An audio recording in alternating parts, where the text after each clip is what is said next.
Hello, and welcome to our book study, Rise of the False Gods, Transformation through Illumination. Are you ready for a little bit of illumination tonight? I sure hope so. If this is your first time sitting in on the book study, I recommend you go to YouTube and type in Rise of the False Gods, Alicia Leslie, and you will be able to see all of the videos, the whole book, because we're getting pretty close to the end. Wow, what a journey it's been. I don't even know how long ago we started, but it was a while. So I'm happy to have you with me here tonight. Do know that questions and comments are more than welcome. I can't always see them going in my feed. I don't know. I just don't know how to run it, I guess. But if I don't see your question or comment tonight, I will see it when I go back to post it on YouTube. Okay, so we are going to start off on page 231 in the hard cover, the print copy. All right, and we are going to begin with a scripture reading. And it says, Then I saw a new heaven and a new earth, for the first heaven and the first earth had passed away, and the sea was no more. And I saw the holy city, New Jerusalem, coming down out of the heaven from God, and prepared as a bride adorned for her husband. And I heard a loud voice from the throne saying, Behold, the dwelling of God is with men. He will dwell within them, and they shall be his people. And God himself will be with them. He will wipe away every tear from their eyes, and death shall be no more. Neither shall there be mourning or crying or pain any more, for the former things have passed away. And he who sat upon the throne said, Behold, I make all things new. Also he said, Write this, for these words are trustworthy and true. That's from Revelation chapter 21, verses 1 through 6. It's the end. As I say, I know how the story ends because I read it.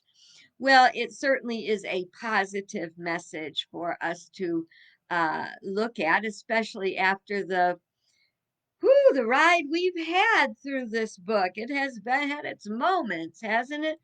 Good news, I don't think there's any fasten your seatbelt moments tonight. I'm happy about that. Okay, so this is called Return to Paradise, and it says, Enlightenment and paradise are not places you visit, but you can live there. They exist in consciousness. What will we see in paradise? Will there be pearly gates and streets paved in gold? Will angels float by on fluffy clouds? I personally don't believe that's God's plan. Just as we've always tried to make God into our image and likeness instead of making ourselves in the image and likeness of God, we've done the same thing with heaven. We've made heaven, or the concept of heaven, what we would want it to be. I recently read a book called 90 Minutes in Heaven about a man who died in a car crash. He was gone for 90 minutes and came back. And the expression that he had, the comments he had about his experience, was that there were pearly gates and streets of gold. Is that what heaven is, or is that what he expected? And because we manifest through mind, that's what his experience of it. Oh, he's got a way deeper experience, and I think we all share it. But I also think a lot of what we receive is a part of our expectation of what it will be like. I'm leaving the expectation wide open. I only know it's going to be absolutely wonderful because I work real hard to get there. Okay. Um, all right, let's go back here. For many years, unity and other New Thought philosophies have taught heaven is a state of consciousness, as is hell. And I don't know, this is something that was earth shattering when it was said, but there's a lot of Catholic people I know that don't even know this. But in 1999, Pope John Paul II agreed. He said that heaven and hell are states of consciousness and that should not diminish their nature. You know, I've had some pretty hellish experiences in my life. I'll kid you not. And they led to great suffering. And I made my way out of it, ups and ups and downs, kind of like a roller coaster. But we say, is hell eternal? Do we go to our eternal rest in heaven when we leave here? Or do we go to something called hell? Have we created that hell in our thoughts and feelings? And how eternal is it? My response to that is it is as eternal as we make it. So I've had hellish experiences and I've had heavenly experiences. Given my druthers, I'll take heaven, okay? The good news is that we decide where we will abide. Since heaven and hell are states of consciousness, we have the power to choose and put our spiritual powers or faculties to work. We have free will that allows us to make decisions that can bring us directly to hell. Do not pass go. Do not collect $200, which is as eternal as we make it.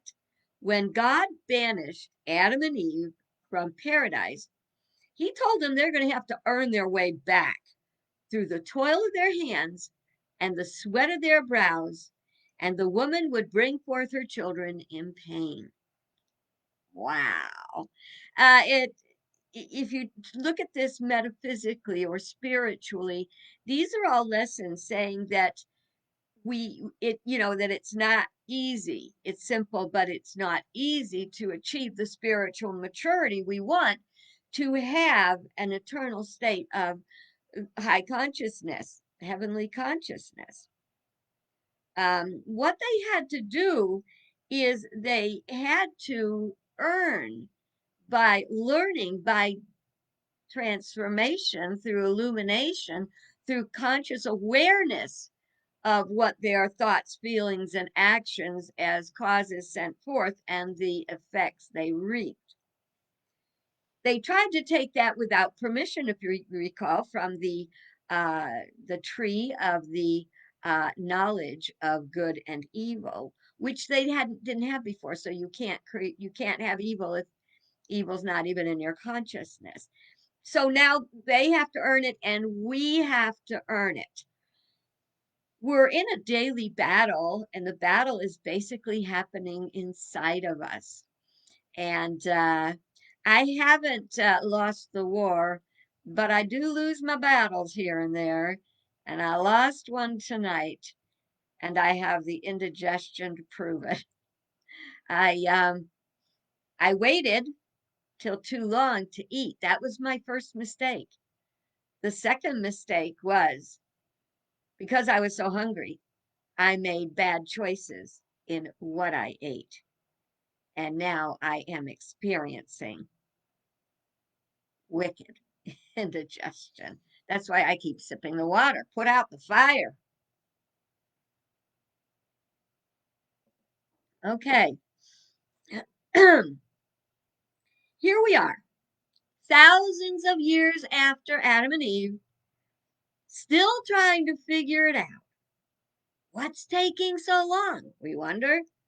I'd venture to say our mortal minds are still wrestling for personal control. Oh, and it's being cheered on by the false gods.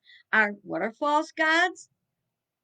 Their states of consciousness, their belief that our good is our personal, the fulfillment of our physical, carnal, personal wishes, as to opposed to what is right for the whole, because that's where we got to be going. Um, okay. Uh, so we're seeking the good, the material and carnal rewards that rust and moth can consume. See, just because we haven't overcome yet does not mean we will never overcome. It is simple, but it's not easy. It is difficult, it is uncomfortable, and if we want to live in paradise, we can't be lazy or narcissistic. Now, I'm not really painting a glum picture. I mean, it is painful to go to the gym and work out. It's both exhilarating and painful, and we go through our stuff and we come out better for it. Now, I wrote a note on this next page. It says, not so much now, or not so sure now. And this is what I was saying it about. We've made more progress than would appear. For many of us, life is good. We have not only necessities, but many luxuries as well. And that is true. What I'm not so sure about anymore is I honestly thought that there were more people more along their way on their path than is appearing. A lot of the things that we see, to me, are very grounded in uh, low consciousness, lack consciousness, personal over principle. Um, I'm trying to think of these other words and they're not coming. Well, anyway, I think you get the point that I really thought there were more people that were spiritually actively on their path than there appear to be. Common sense and critical thinking. Those are two things that I feel are absolutely, we got to work on that in this realm, because that's where I thought there were far more people that had a grip on their thinking and feeling, and that they were coming away from the lowest carnal nature. Okay, our goal is to have the good that we have and want for everyone. That's it. That uh nobody will have to suffer, and like Revelation said, that death will be no more and every tear will be wiped away. Once we make up our minds and begin the work, knowing we will experience success and failure, it will get easier. A lot of, unity teaches positive, practical, powerful Christianity. That we teach these, demonstrate that these teachings are so powerful and they can change your life, and they can. And that doesn't mean that you're not going to trip and fall in a face plant right on the ground, okay? That's how we learn. We learn through our mistakes, or we live with mistakes forever. Over time, it will get easier. We will one day have more success than failures. This process is going to repeat. It is going to repeat until we get it. And because of the law of increase, the little stumbles are going to be bigger tumbles and then crashing falls. Keep that in mind. The process will repeat until we look around one day and find we have arrived at the gates of heaven, the life we desire, even in this world, right here, right now. But we're not there yet. So let's continue. Okay, so let's say you have a blueprint for a house, okay? That doesn't make it a house, it makes it a blueprint. And if you roll that blueprint up and stick it in a bottom drawer, you know, where all that other stuff is, and then you try to build your house without looking at the blueprint, I think you can pretty much guarantee it ain't going to come out very well, and it certainly won't be strong enough. Maybe we'll cut corners or leave pieces out, and we would not have a safe and secure house. The same thing is true about our spiritual home. We create daily with the blueprint of spiritual principle. Spiritual principle, the laws we've been learning are our blueprint. It's how to build this spiritual maturity that will bring us an experience of heaven even on earth. We don't have to wait if we start creating it now. Consider this possibility. I think about it a lot. In the event of reincarnation, I believe we are creating that life now, that the causes and effects that we're working on now will carry over to our next life experience. Makes you think twice, doesn't it? Okay. Even today, we are creating our tomorrow. Our thoughts, words, and actions will materialize according to their nature. What do we want to manifest, and what is it based on? If we don't answer these questions and get grounded in the vision that we wish to create, we won't be able to create it. We must start with a vision.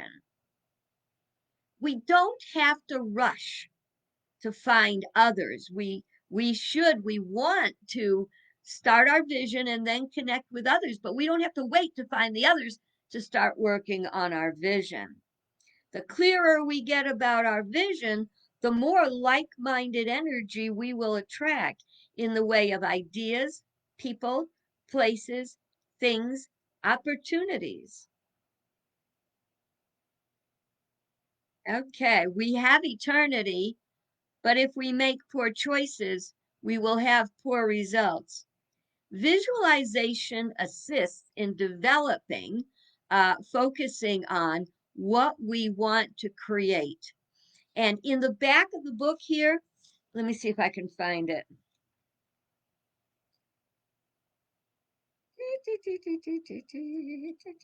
There we go. This is a treasure mapping exercise. I know you're seeing it backward, but this is a treasure mapping exercise, and it shows you how to create a treasure map, which is not magical, it's metaphysical. It gives you a focal point for where you want to go next in life. Okay? You have to keep it very, very clear and concise and simple. I have manifested many treasure maps. It's fun. Okay. So we have to visualize what we want and focus on it in our prayer time. And if we do a treasure map, put that treasure map, which always says on it, thank you, God, acknowledging our source. And it always says on it, this or something better. We can't tell God this or nothing. I hate it when I watch those. I love watching competitions, but when I watch a competition and the people who are competing, one of them will say, I have to win. I have to win. I gave up everything back home. I have to win. Well, duh. I mean, somebody's got to win. Doesn't mean it's going to be you. And why did you give up everything? Yeah, you want to be confident you can win, but you also want to be intelligent. God didn't give us a brain just to fill up the space in our head. We're supposed to use it.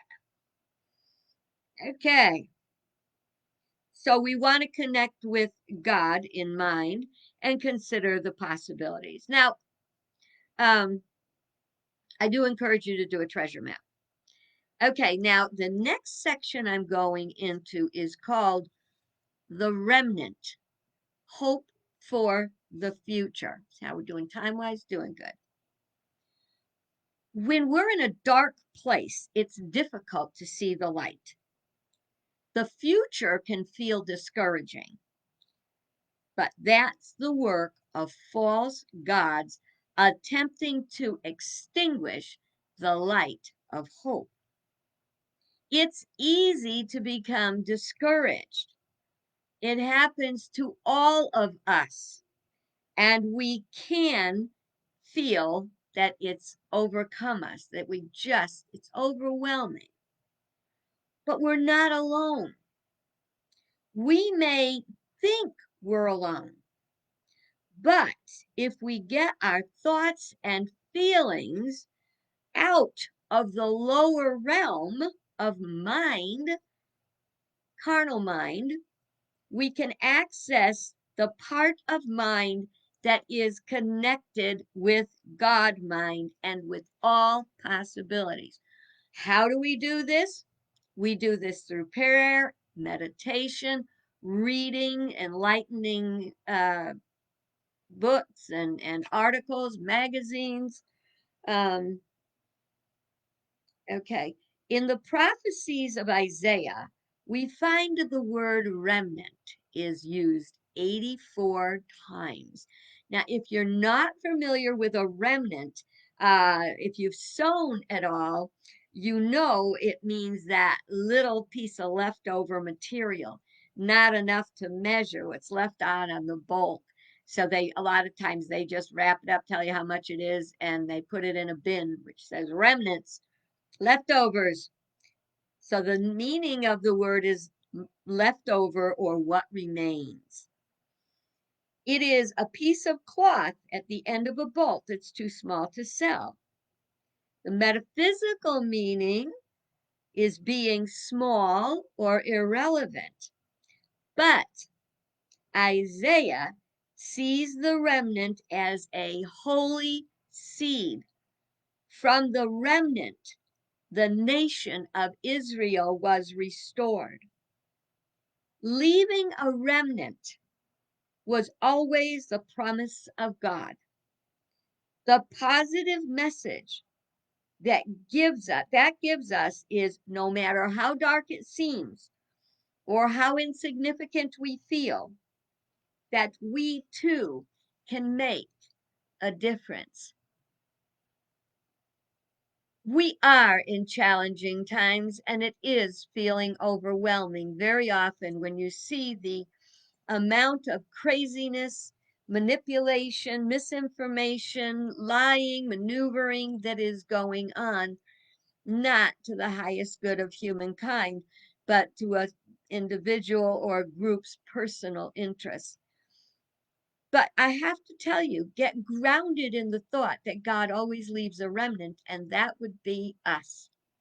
And because we are working on our spiritual maturity, we're growing, we will get help beyond what anyone can imagine. The remnant is there, and we will flourish, and we will grow, and we will overcome. I believe that. And that's one of the reasons why we're doing this right now, encouraging each other to stand by the truth, no matter what is going on around you. Well, I am amazed to say we finished early tonight. So tomorrow, we're going to start our next section, which is on page 233, and it's called Can We Get There From Here? It's kind of a long chapter. I don't know if we can do it in one night, but let's see. Tomorrow's Thursday. I am thinking if we keep this up, maybe Friday. If not Friday, maybe I'll do it on Saturday so we can finish it this week. Then we can start to apply everything we learn. And remember, in the back of the book is where there's all the exercises to put this teaching to work. So even if you get it on Kindle, $4.99 on Kindle. And I think it says if you are a Prime member, you can get it on Kindle for free. Can't beat that price. Such a deal, you can't refuse it. All righty, well, that's it for us for tonight. We will get back together tomorrow night with Can We Get There From Here? Let's find out. Until then, have a great day.